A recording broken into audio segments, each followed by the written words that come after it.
Boa noite, queridos. Mais uma vez é um grande privilégio estar aqui diante da Igreja do Senhor. Ao mesmo tempo que também, como já mencionei, é um grande desafio, uma grande responsabilidade expor a palavra do Senhor, mas que em tudo o Senhor venha ser glorificado. Queridos, peço que vocês abram as suas Bíblias no Salmo 19. Da última vez que eu preguei aqui, eu preguei no Salmo 90. Hoje a gente vai meditar num outro salmo, no Salmo 19. E como eu já mencionei da outra vez, mas não tinha todo mundo aqui, os salmos, como nós já sabemos, eles estão dentro dos livros de sabedoria, inseridos dentro da categoria dos livros de sabedoria.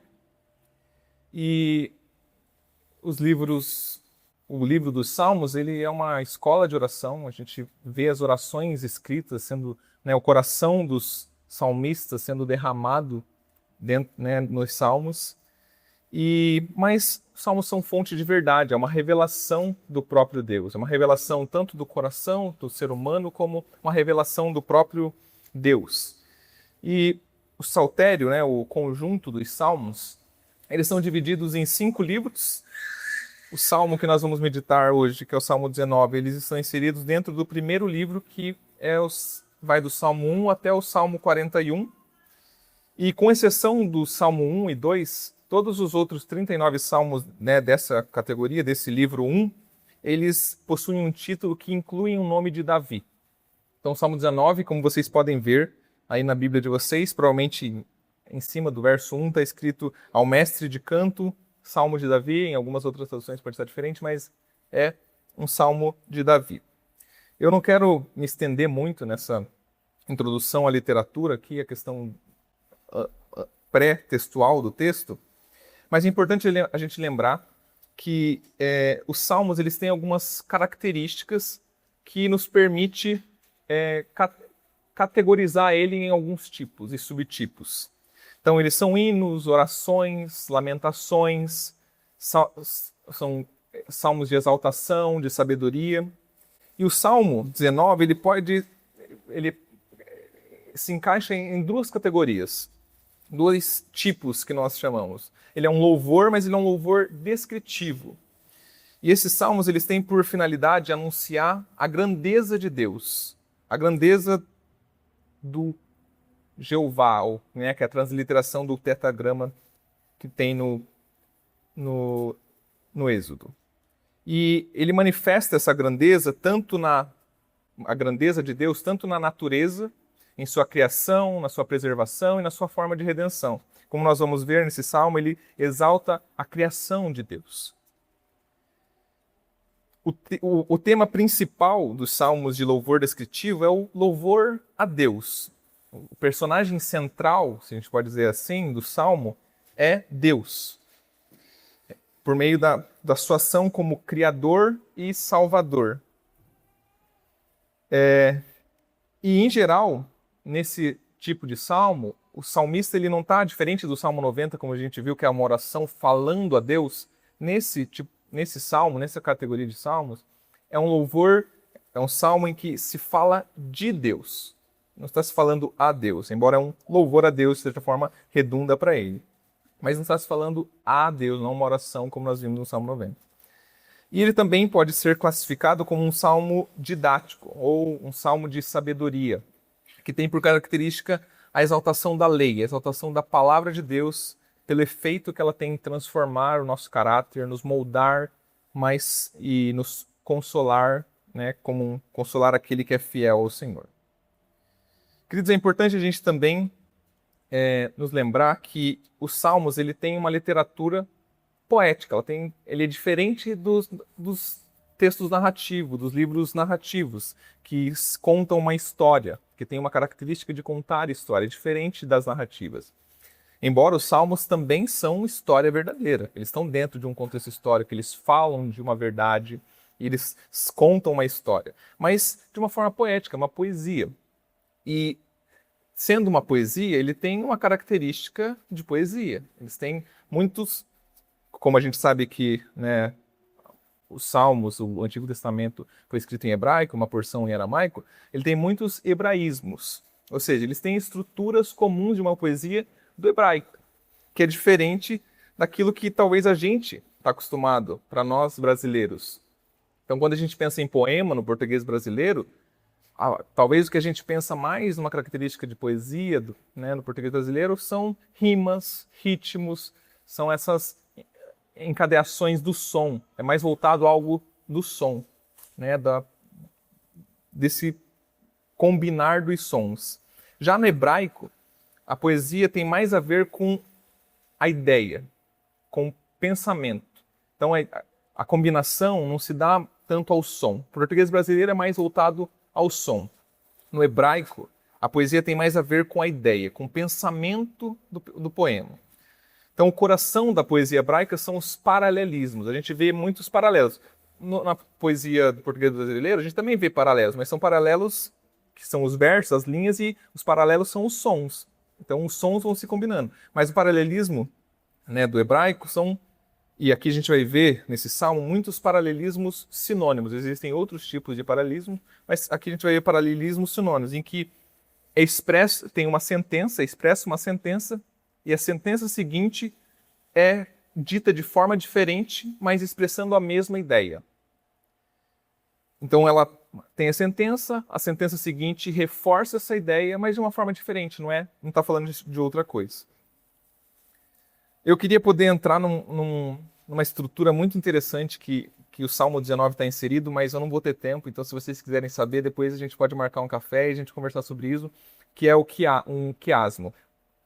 O Salmo 19 está no centro de um quiasmo. Só para não ficar, o quiasmo é uma estrutura espelhada, então é como se fosse assim. Então é entre o Salmo 15 e 24. O Salmo 15 ele é paralelo com o Salmo 24, o Salmo 16 paralelo com o Salmo 22, e eles vão falando da mesma coisa e culmina no Salmo 19, que fala da revelação de Deus. E isso é intencional, isso é belo, porque como vocês poderiam depois pesquisar isso, fica a instigação, a curiosidade no 6. Por exemplo, o Salmo 15 começa: quem pode habitar com Deus? No Salmo 24, que seria o fim desse quiasmo, termina com: quem pode subir ao monte do Senhor? Então vai crescendo, criando a ideia e culminando na revelação de Deus no Salmo 19. Feito essa breve introdução, espero ter sido breve, vamos fazer a leitura da palavra do Senhor. Os céus proclamam a glória de Deus, e o firmamento anuncia as obras das suas mãos. Um dia discursa a outro dia, e uma noite revela conhecimento a outra noite. Não há linguagem, nem palavras, e deles não se ouve nenhum som. No entanto, por toda a terra se faz ouvir a sua voz, e as suas palavras chegam até os confins do mundo. Aí pôs uma tenda para o sol, que é como um noivo que sai dos seus aposentos e se alegra como um herói a percorrer o seu caminho. Principia numa extremidade dos céus e até a outra vai o seu percurso, e nada pode se esconder do seu calor. A lei do Senhor é perfeita e restaura a alma. O testemunho do Senhor é fiel e dá sabedoria aos simples.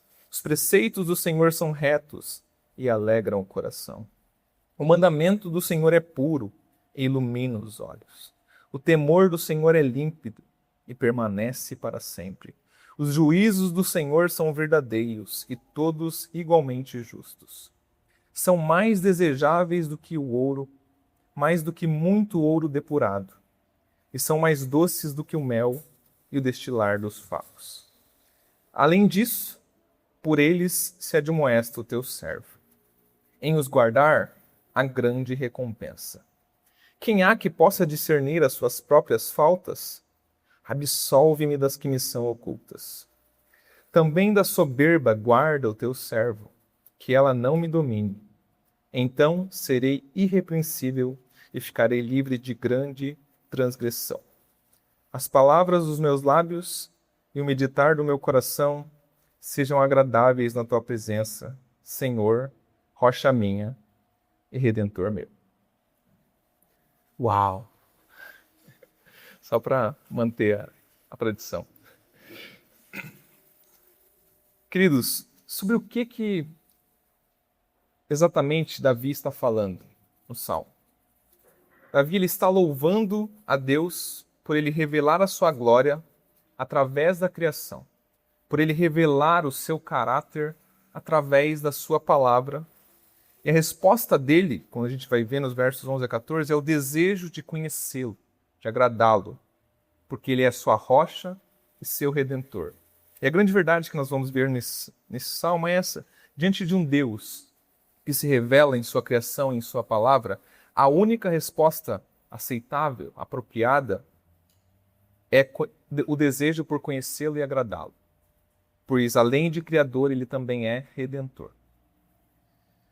Para isso, nós vamos seguir 3 pontos. A estrutura que eu vou seguir da exposição aqui será através de 3 pontos. Dos versos 1 a 6, nós vamos ver a criação, revelação do Criador.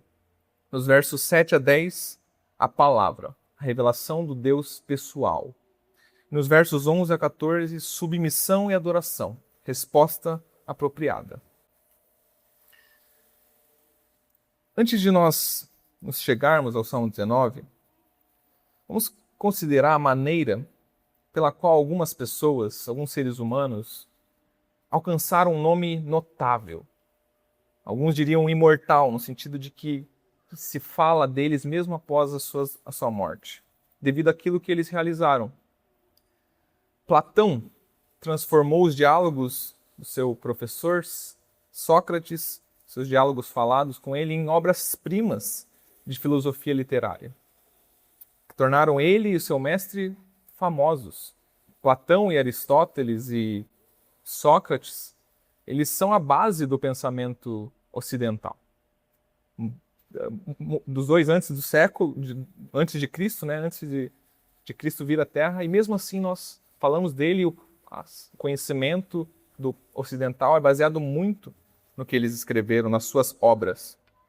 Agostinho, lá do século IV, V, confessou seu pecado e orou por meio de sua busca em conhecer a Deus de uma maneira investigativa, profunda, e depois dos autores bíblicos, talvez ele tenha sido o que mais exerceu influência no pensamento cristão, na espiritualidade cristã.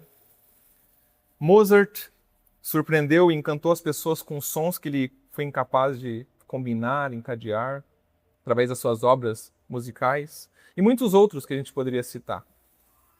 Santos Dumont, porque para nós é Santos Dumont que inventou o avião. Então não é os irmãos Wright, né? Então, para nós é Santos Dumont. A obra dele, né, de criação do avião. Inclusive, a gente continua se admirando e começou lá atrás. A gente poderia falar de outros grandes artistas. Se a gente pensar na obra da Mona Lisa, uma das obras mais visitadas, muitas pessoas vão lá e veem ela. E isso está apontando para aqueles que, trazendo glória para aqueles que fizeram isso, fizeram essas obras. E se a glória daqueles que fazem as coisas dependem do esplendor do que eles fizeram, depende daquilo que eles fizeram, das suas obras, quanta glória é devida ao Criador do mundo, ao doador da vida.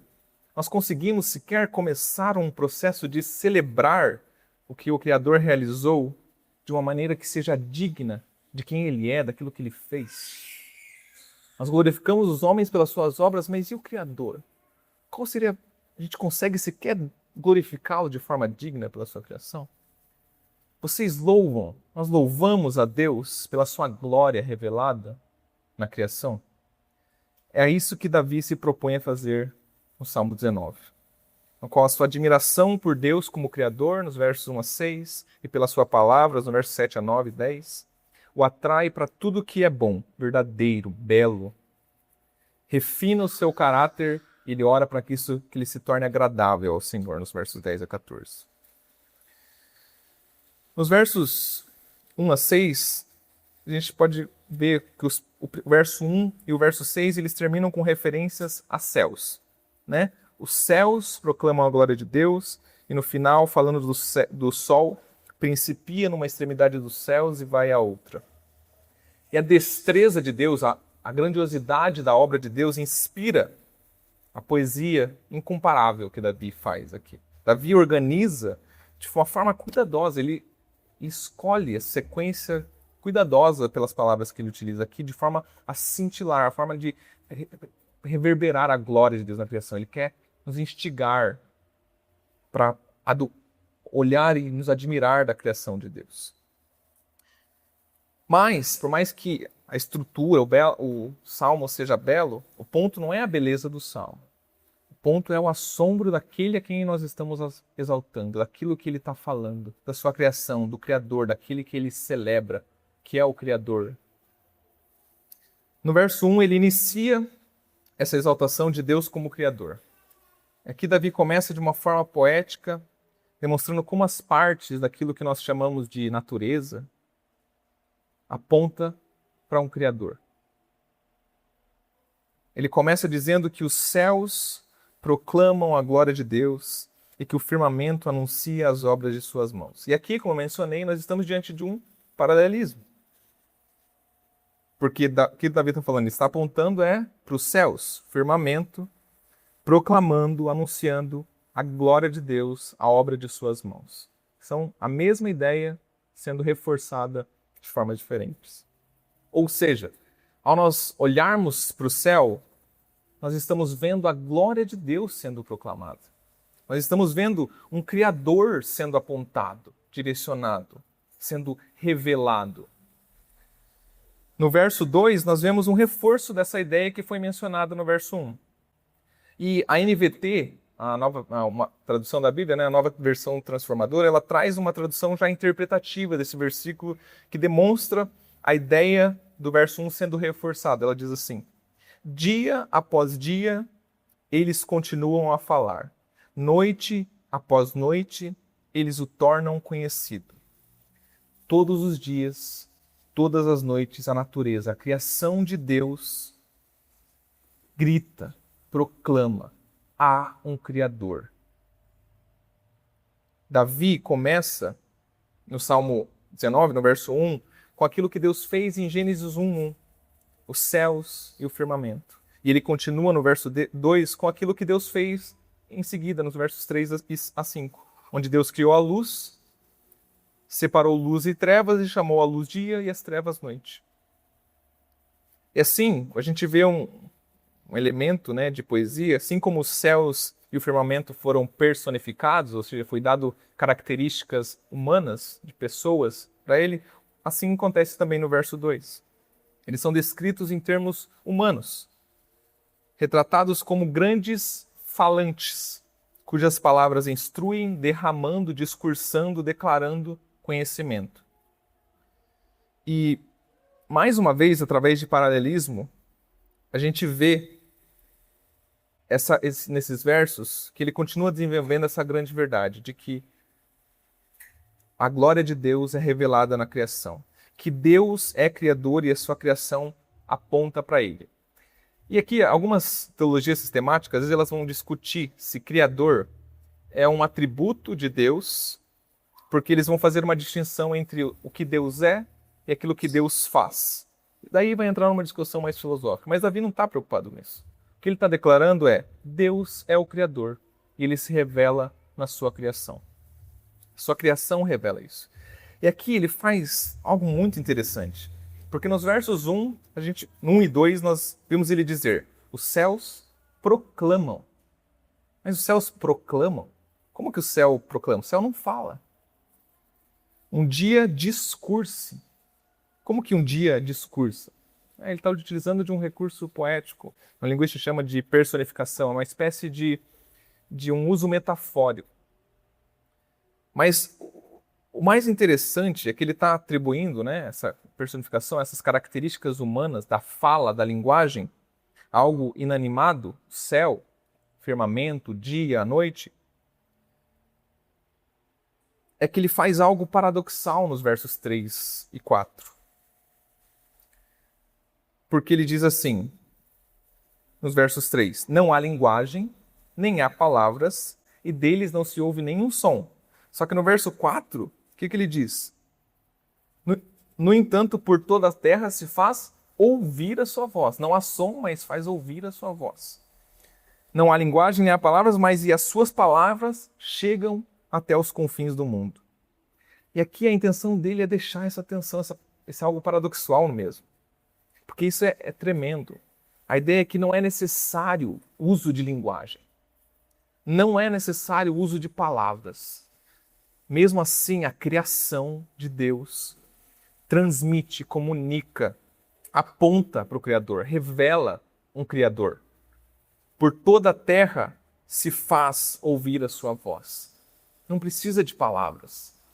Quando a gente se depara com uma Ferrari, com um carro, com um avião, e aqui é um uso apologético, uma aplicação apologética, mas é a grande verdade. Quando a gente vê algo belo, a gente não fala que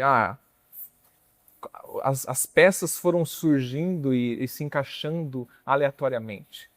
Quando a gente olha para um carro, a gente sabe que alguém projetou aquele carro. Ele aponta para alguém que o projetou. E aí a criação faz isso, ela aponta, tem inteligência atrás disso, ela aponta que há o Criador.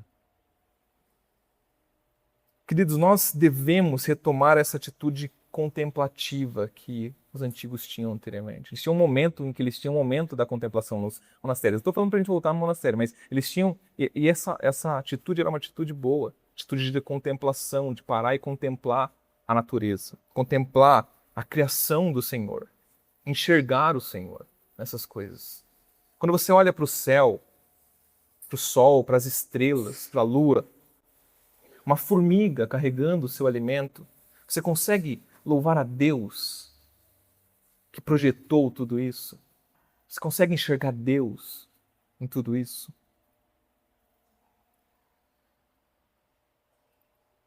Paulo, que lia o Velho Testamento, né, que tinha o Velho Testamento ali, ele traz mais luz a esse texto.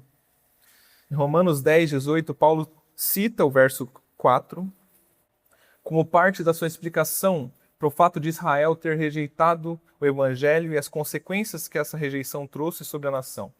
O povo de Israel não poderia jamais dizer que não havia ouvido a mensagem de Deus, pois o Salmo 19,4 diz que todo mundo ouviu. Paulo cita isso em Romanos 10. E a ideia é que assim, tanto judeus como gentios são considerados culpados diante de Deus e precisam de salvação pela fé em Jesus Cristo. De modo que todos nós devemos levar essa mensagem da salvação a judeus, gentios. A ideia é que o poder da criação, o poder de Deus na criação, prepara o caminho para a voz de Deus na sua palavra. Prepara o caminho para a voz da sua graça no Evangelho. Mas mesmo assim, apesar da mensagem universal da criação, da revelação geral de Deus, ser derramada dia e noite sobre todo mundo, a maioria das pessoas, como nós vemos, ignoram e rejeitam a Deus. Elas decidem viver como bem entendem. É isso que elas querem. E geralmente, com frequência, né, existe uma pergunta que é levantada. Já conversei com a minha mãe algumas vezes sobre isso. As pessoas a pergunta muitas vezes que vem é: as pessoas que nunca ouviram falar de Jesus, elas estão perdidas? A resposta é sim. As pessoas que não se rendem a Jesus, elas estão perdidas. Olha o que Paulo diz, e que a gente já leu aqui, mas Paulo diz em Romanos 1, 19 e 20. A ira de Deus se revela do céu contra toda a impiedade e injustiça dos seres humanos, que por meio da sua injustiça suprimem a verdade.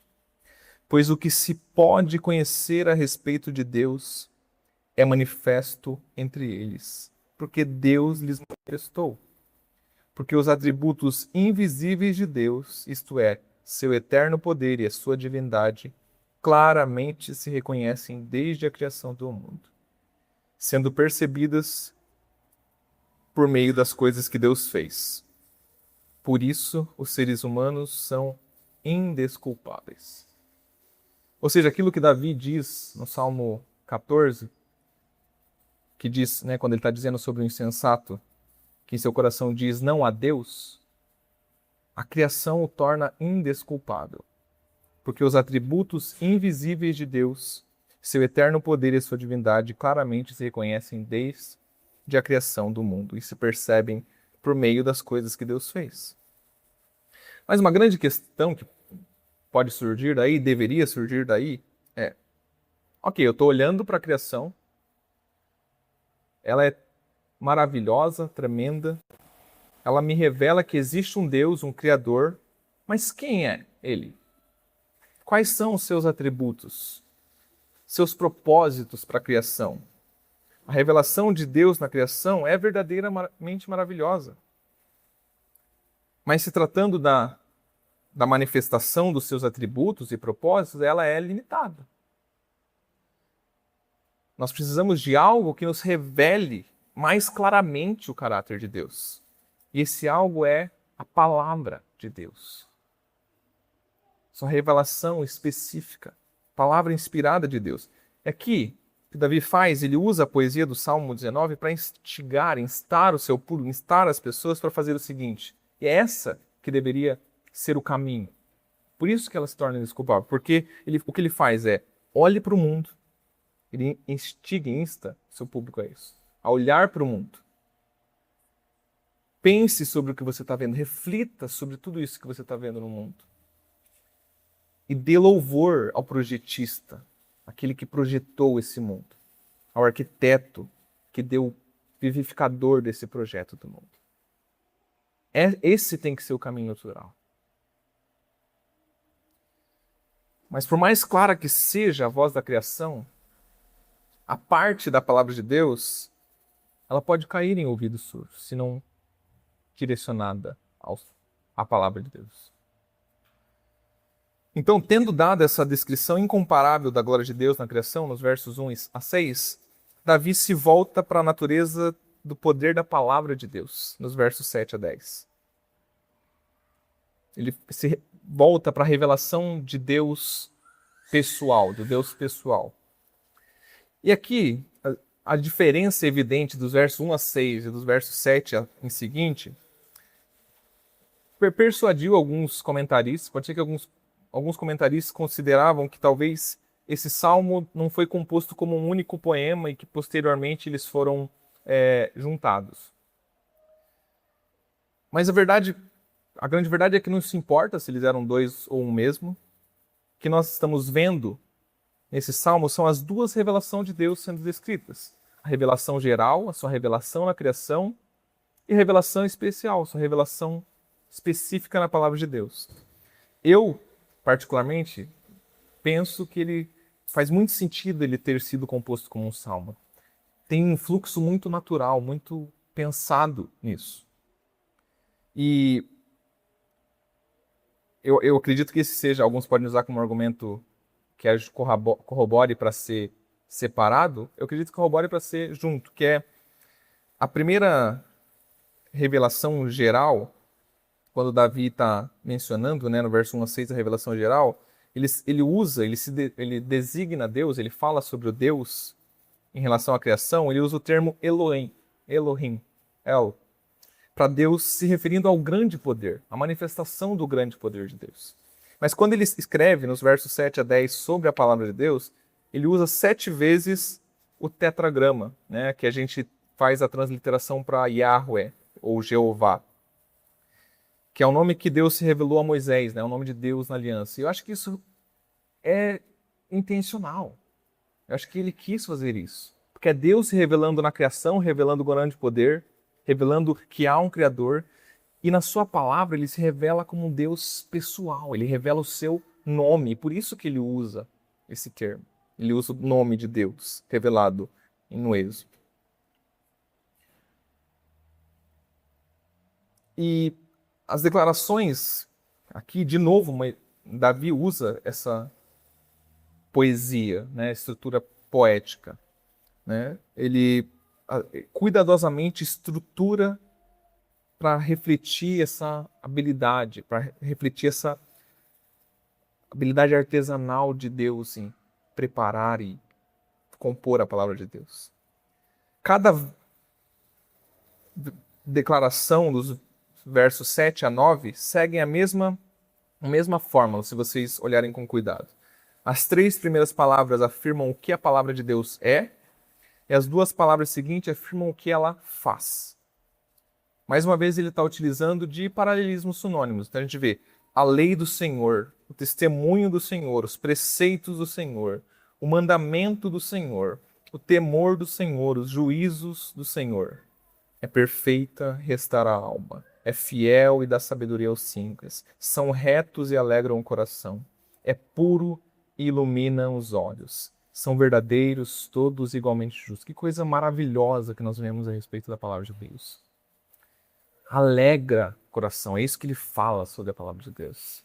Ilumina os nossos olhos. Todos nós que Deus iluminou o nosso coração, nós buscamos porque nós sabemos que aqui está a iluminação para aquilo que nós precisamos, para a nossa alma, para a nossa vida, para enxergar os nossos pecados. E é disso que ele vai falar mais à frente. Nós estamos vendo nesses versos em Coríntios que eles estão falando de formas diferentes sobre a mesma coisa, a palavra do Senhor. Nós estamos vendo que esse Deus Criador que se revela na criação, na natureza, através das obras de suas mãos, ele também se revelou de uma forma mais clara na sua lei, na sua palavra.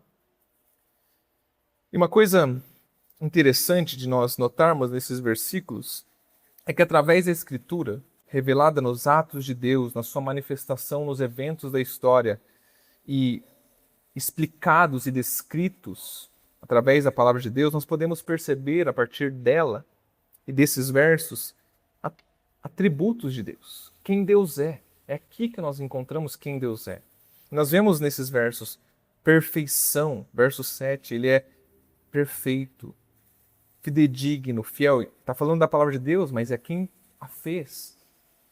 Reto, justo, puro, límpido, verdadeiro. E elas alegram o nosso coração. É isso que ela deve propagar em nós.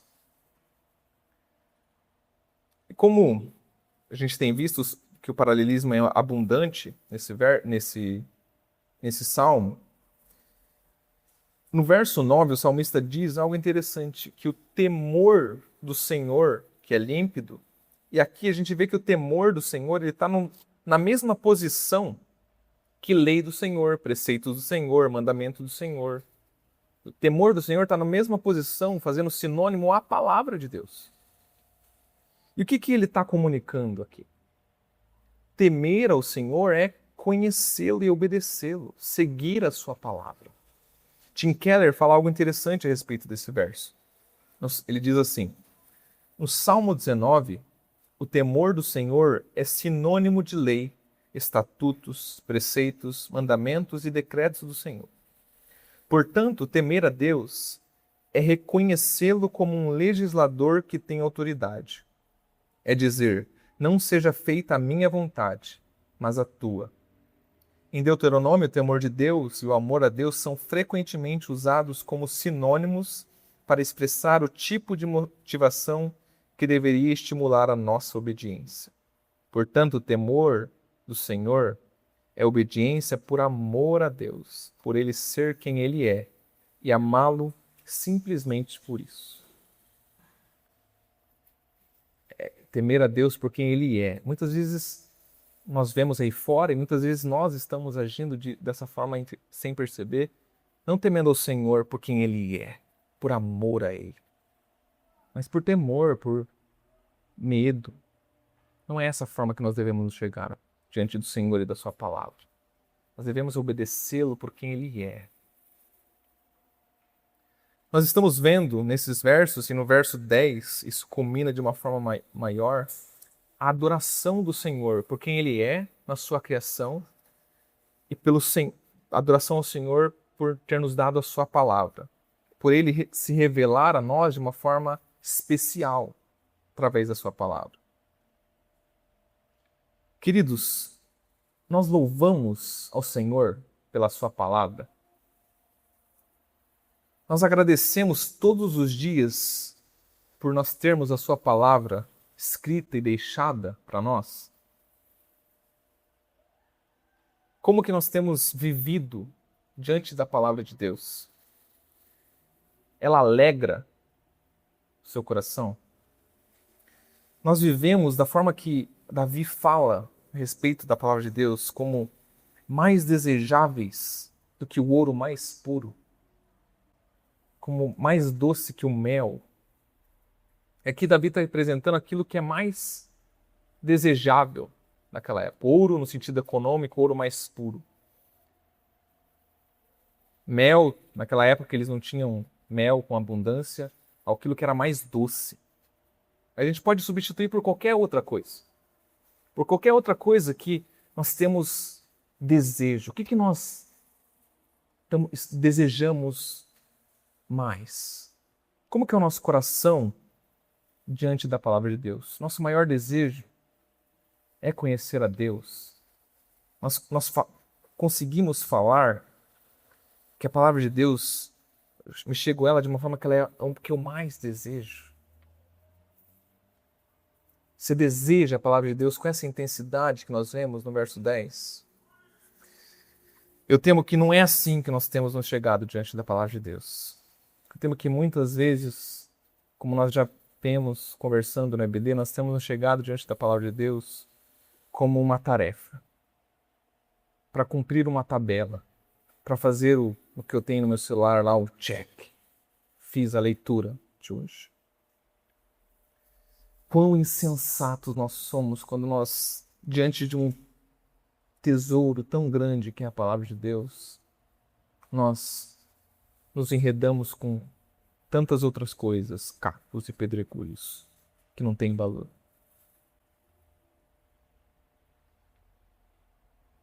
Após Davi descrever que a palavra de Deus é e ela faz, nos versos 7 a 9, Davi responde à palavra de Deus nos versos 11 a 14, o que ela provoca em nós. A partir do que Davi diz aqui, que nós vemos, é que a exposição, a palavra de Deus, transformou os seus desejos, porque ele encontrou em Deus nas Escrituras. Ele tem um desejo maior pela palavra de Deus, pela Bíblia, do que por dinheiro ou um prazer sensorial. Que o Senhor possa fazer isso conosco através do seu Espírito Santo. Que a sua palavra, que as Escrituras, conhecê-lo, caminhar com ele, seja o nosso deleite. Que essa possa ser a nossa oração. Porque só dessa forma nós podemos declarar o que ele declara nos versos finais. O que nós vemos nos versos finais é o que a palavra de Deus leva aí, que é submissão e adoração. Essa é a resposta dele. Queridos, diante do Deus Criador, magnífico, que se revela o seu grande poder, a sua glória na criação, qual é a resposta apropriada diante de Deus que se revela nas Escrituras? Nos versos 11 e 13, Davi se coloca como servo. Verso 11. Além disso, por ele se admoesta o teu servo. Também da soberba guarda o teu servo. É assim que, diante do Deus da criação, diante do Deus das Escrituras, que nós temos que chegar em submissão, adoração, como servos do Senhor. A Bíblia nos coloca diante de uma grande alegria de conhecer a Deus. Mas ela nos adverte também sobre os resultados da queda, os resultados destrutivos do pecado. E promete recompensa para aqueles que obedecem. Isso que a gente vê nos versos 11. Mas aqui a reflexão sobre o que Deus tem dito, sobre as palavras que ele tem dito, que Davi tem dito sobre as palavras preciosas de Deus, é que elas trouxeram significação, ou melhor, usando o termo do Salmo, elas trouxeram iluminação para Davi. E ela continua fazendo isso conosco também. Há grande bênção em andar nos caminhos do Senhor, como ele diz nos versos 11. Mas Davi sabia que ele não tinha chegado na obediência completa e perfeita da lei. E por isso ele roga, no verso 12, ele roga a Deus reconhecendo seus pecados. Ele roga reconhecendo a necessidade da misericórdia de Deus. E a verdadeira resposta diante da verdade de Deus, revelada na criação e na Escritura, é buscar purificação, buscar perdão, purificação em Deus, mesmo das faltas, daquilo que não é óbvio aos nossos olhos, daquilo que nós não discernimos, que é como ele fala, quem há que possa discernir as suas próprias faltas? Absolve-me das que me são ocultas. E aqui, com pecados ocultos, faltas ocultas, provavelmente ele está se referindo aos pecados por ignorância, aqueles pecados não deliberados, e que dentro da lei de Moisés, no Antigo Testamento, possuía prescrições, né? Sacrifícios para a expiação desses pecados. Mas a lei, ela não tinha prescrições e expiações de pecados cometidos atrevidamente, de forma atrevida, deliberada. E aqui a gente pode ver uma certa progressão nos versos 12 e 13. Há uma progressão nos versos 12 e 13. Os pecados ocultos, e aqui, ocultos que ele está dizendo, não é os pecados ocultos, as faltas ocultas, que muita gente tem. Ele está falando de que é oculto, inclusive para ele, não aquilo que nós escondemos, que nós não queremos que ninguém saiba. Não é algo consciente. Mas de pecados que muitas vezes nós não discernimos, nós não enxergamos. E a grande questão que pode haver uma progressão aqui é que se nós agirmos não como ele traz aqui, reconhecendo as próprias faltas, que às vezes são ocultas, e nós não tivermos essa consciência de que nós somos pecadores, e que nós podemos ter pecados ocultos, são ocultos, mas que eles estão ali no nosso coração, a raiz está ali, e nós não rogarmos ao Senhor que Ele nos purifique, isso pode nos levar à soberba. Ao sermos dominados pelo orgulho, pela soberba, nós podemos entrar em rebeldia contra o Senhor e cometer grande transgressão, que é o que Ele pede para que o Senhor o livre. Que quando nós formos tentados a nos sentirmos puros em nós mesmos, perfeitos ou imaculados, impecáveis, que eu não tenho erro, quando nós formos tentados a essa atitude, a parte de Cristo, que nós possamos orar como Davi ora. Quem há que possa discernir as suas próprias faltas? Absolve-me das que me são ocultas. Também da soberba guarda o teu servo, que ela não me domine. Então serei irrepreensível e ficarei livre de grande transgressão. Caminhando para o final, queridos, o que nós vemos é que, o que nós estamos vendo é a criação de Deus, criação, a natureza revelando o Criador. Esse Criador se revelando de forma pessoal ao seu povo, aos seus eleitos, na sua palavra. Mas a grande verdade, queridos, é que, a menos que nós tenhamos um relacionamento pessoal com o Senhor, no qual Deus é nosso Pai, Jesus é nosso Redentor, a menos que nós tenhamos esse relacionamento com o Senhor, aquilo que nós vemos na criação ou lemos na Bíblia pode não adiantar muita coisa. E aqui, entendam o que eu estou querendo dizer. Aqui, nós estamos há um tempo aqui falando sobre a grandiosidade da criação, da sua revelação e da perfeição da palavra de Deus. A grande questão é que o Senhor, esse Deus que se revela nas Escrituras, como um Deus pessoal, que se relaciona, essa é a grande questão. Ele é um Deus relacional. Quantas pessoas aí fora, que não servem ao Senhor, olham para a natureza e se maravilham, mas não glorificam o Deus da criação, não glorificam o Criador. Quantas pessoas estudam as Escrituras, estudam a palavra de Deus. Às vezes, para nossa vergonha, conhecem mais da Escritura do que nós que falamos que somos o povo que crê na palavra de Deus. Mas eles continuam sem um relacionamento com o Senhor.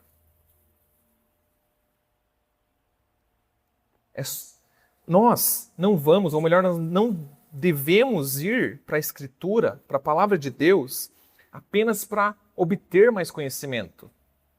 Não é conhecimento por conhecimento. Não é conhecer por conhecer, como a gente já viu, escutou hoje aqui na ceia. Nós vamos ao Senhor, a sua palavra, para conhecer mais do meu Criador, do meu Senhor. É trazer para si, é relacional. E isso resultando em adoração, em relacionamento, dependência, rendição, nos rendermos ao Senhor da criação e das Escrituras. Ter a palavra na mão é bom. Tê-la na mente é melhor. Mas é só quando nós temos ela no nosso coração que ela nos transforma e nos edifica em Cristo. Como que nós podemos ter isso? Nos rendendo ao Senhor. Orando o que Davi orou no verso 14. As palavras dos meus lábios e o meditar do meu coração sejam agradáveis na tua presença. Senhor, rocha minha, redentor meu. Que coisa maravilhosa, que isso seja verdade em nossas vidas. Que esse desejo, se nós não temos esse desejo, que nós possamos orar ao Senhor em arrependimento, pedir para que o Senhor coloque e transforme o nosso coração, para que nós possamos desejar a palavra de Deus mais do que o ouro, mais do que qualquer prazer que nós possamos sentir, que ela seja o relacionamento com o Senhor, ir à palavra do Senhor, para conhecê-lo seja o nosso deleite.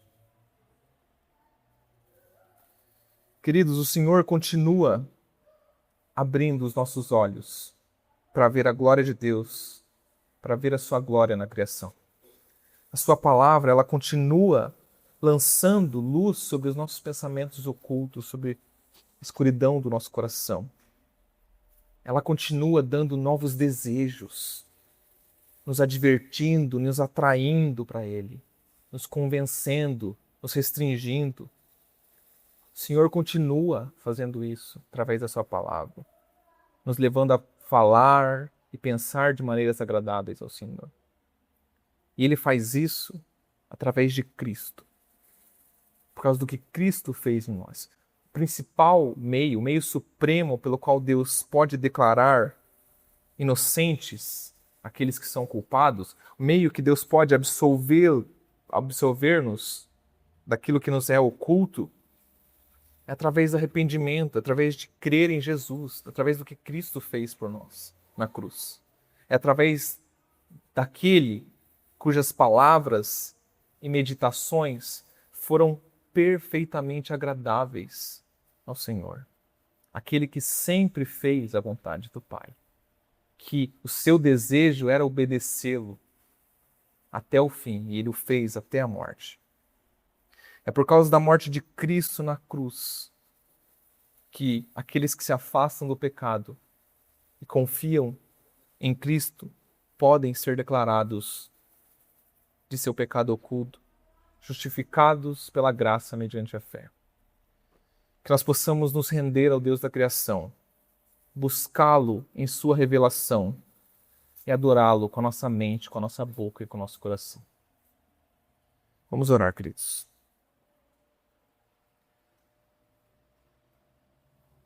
Senhor, nosso Deus, nós te louvamos, ó Pai, por se revelar a nós de uma maneira tão maravilhosa, por enxergarmos a sua criação, ó Pai, e vermos as suas mãos nela, por enxergarmos o Senhor nos céus, na sua criação, naquilo que o Senhor fez. Nós te louvamos, Senhor, porque o Senhor iluminou nosso coração para enxergar a sua palavra. Senhor, nos perdoa, Pai, porque muitas vezes a nossa atitude é de não desejar a sua palavra mais do que o ouro, mais do que o mel, Nos perdoa, ó Pai, por nos enredarmos com tantas coisas deste mundo e não nos deleitarmos na Sua palavra como deveríamos. Senhor, transforma o nosso coração, ó Pai. Nos dá um coração puro, um espírito reto. Coloca em nosso coração desejo por conhecê-lo, desejo pela Sua palavra, desejo por relacionamento com o Senhor, ó Pai. Transforma o nosso coração, Senhor, nós te imploramos, para que possamos conhecê-lo, caminhar com o Senhor e reconhecer o Senhor em todos os nossos caminhos. É isso que eu oro, Pai. Em nome de Jesus. Amém.